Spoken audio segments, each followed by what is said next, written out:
Organizzato dall'Istituto di Istruzione Superiore Ponti e Lorenz di Milano, si è svolto presso il Teatro Villa Belvedere un convegno sulla risorsa della sinergia scuola-impresa, in riferimento alle esigenze del mondo produttivo e della società.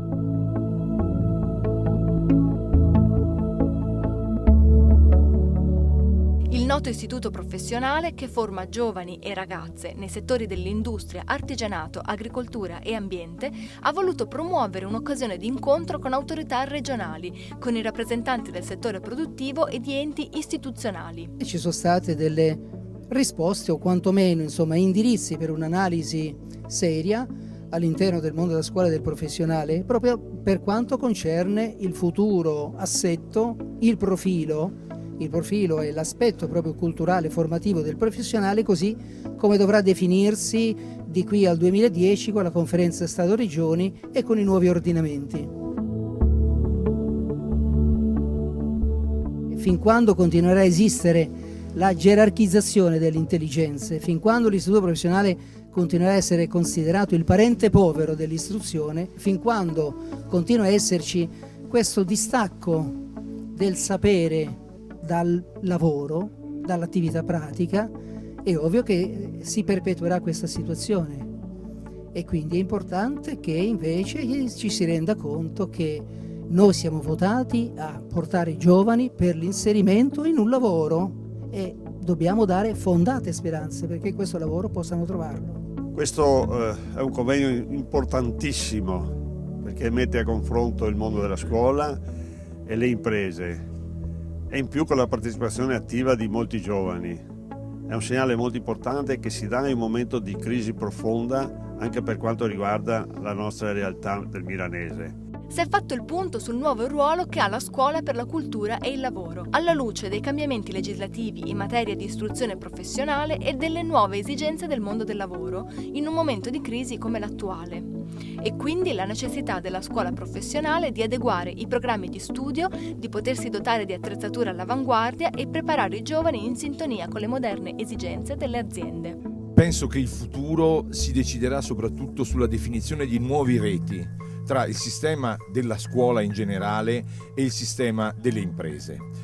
Da questo punto di vista siamo già al lavoro da tempo per creare una serie di esperienze, di occasioni, di azioni che possano potenziare al massimo questo tipo di raccordo. Dalla crisi si esce soprattutto investendo sul capitale immateriale, sull'educazione, sulla preparazione professionale e soprattutto sul raccordo stretto fra sistema scolastico, istituzioni e sistema delle imprese. Noi abbiamo una rete di istituti professionali che è radicata nel territorio, fortemente collegata al mondo dell'impresa, della produzione, del lavoro e che riesce a formare i ragazzi a un livello professionalizzante anche di cultura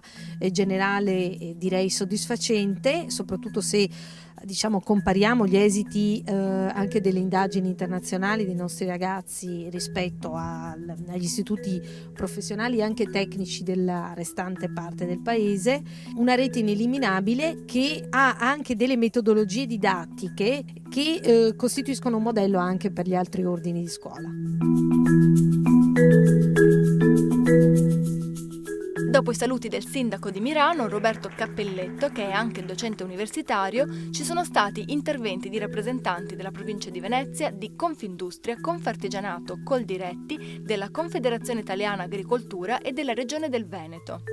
I delegati delle categorie produttive hanno esposto le esigenze delle imprese e le aspettative del mondo dell'istruzione professionale. Ha molta sete l'artigianato di competenze e soprattutto della manualità dei futuri tecnici che escono dal mondo professionale. In modo particolare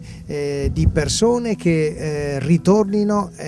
a valorizzare il saper fare, che oggi è la medicina contro la crisi contro ciò che è stato fino adesso il virtuale, che deve invece ritornare alla concretezza. Noi siamo come Coldiretti legati a un concetto di origine dei prodotti e quindi di una sicurezza e di una valorizzazione dei territori. Su questo bisogna inserire appunto dei professionisti che la scuola è in grado di formare, che abbiano questo tipo di sensibilità, e per questo noi con la scuola ci spendiamo molto, sia a livello di scuola primaria ma anche secondaria, nell'accompagnare quel percorso scuola-lavoro e abituare